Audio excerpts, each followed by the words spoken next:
Hey, Fibers, it's Anisha from the 5 Years to 40 podcast, welcoming you to another episode. Now, guys, last week we started this amazing conversation in honor of the International Women's Day.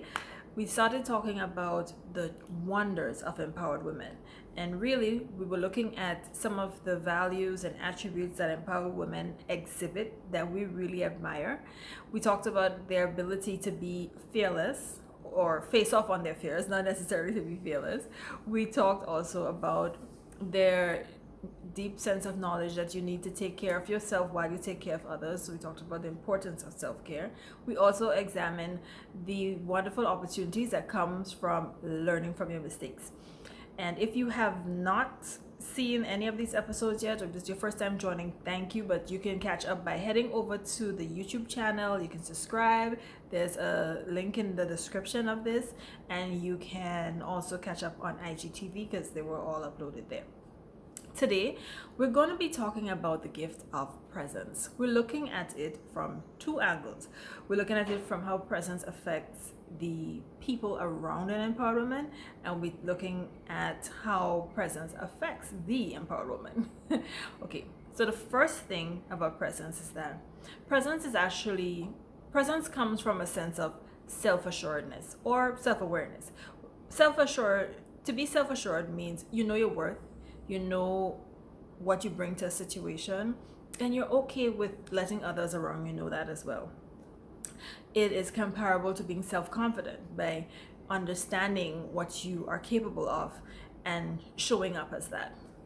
Now, how that is important to the others around you, well, and if you're an empowered woman and you believe in empowerment, you'll be better able to see those things and see opportunities for others. So when somebody starts complimenting you on something and you know that it wasn't just you alone that did it, you say, oh, no, it wasn't just me, it was this person. You might wear a beautiful handmade necklace or some jewelry that people might see and admire, and you say to yourself, when the person that gives you the compliment, you say thanks, it was made by such and such a person, and you pass on the information because you believe in empowering the women around you because you are empowered. So that is the beauty of being present. You're very aware of what is happening, and you're very aware of opportunities for others because you're more aware of opportunities for yourself. Okay, now the way that you presence shows up for you is that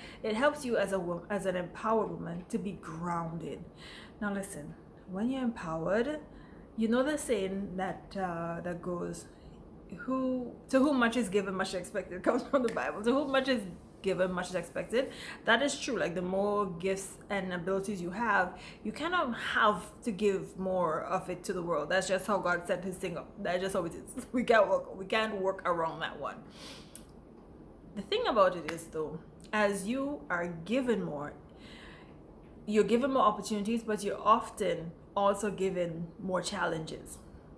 And if you're not present, if you're not able to ground down, if you're not able to be aware, if you're not able to be assured, you might miss the opportunities. You might also interrupt opportunities. You might give away opportunities. You might talk yourself out of opportunities. You might behave your way out of opportunities. Like somebody, when you're not deeply self-assured, you would find yourself competing with people who you're supposed to be collaborating with. You see somebody doing something that you want to do, and instead of you saying, hey, let me ask this person what their experience was and build on it, you go and do the same thing as them. And you know what, you sever a relationship that was supposed to make you and that person build.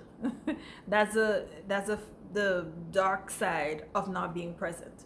Now, you might wonder, well, how do I get present? What do I need to do? Like with most great things, being present starts with a deep knowledge of yourself. So you can do that by creating practices that help you to feel more at home in yourself. Something as easy as journaling for 5 minutes after work, or coming home and sitting in stillness. My favorite activity to get present is yoga. And I am so excited to share with you this very short routine that can help you to feel more present in your body. And it was done by Nature Girl Steph. Now, guys, as we go into this clip, I want to take the time to give a special shout out and thank you to a few people.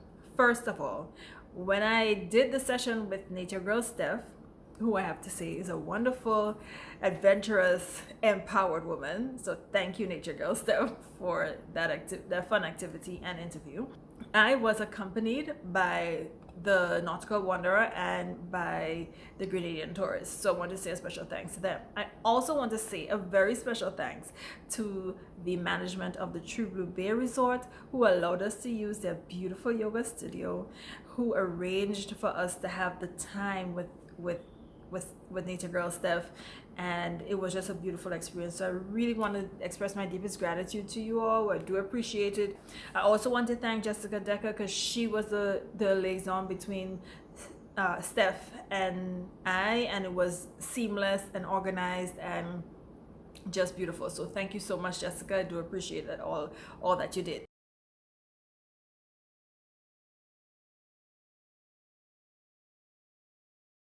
All right, so let's get into the short routine. I hope you enjoy it. And join me back here for day 5, the final day of the Empowered Woman, the Wonders of an Empowered Woman series. And thank you so much for joining so far. Thank you for all of the feedback that I've been getting. I'm taking notes, and yeah, we're gonna use that feedback to create some amazing content in the months to come. Take care of yourself, guys. Keep doing the most. Mwah.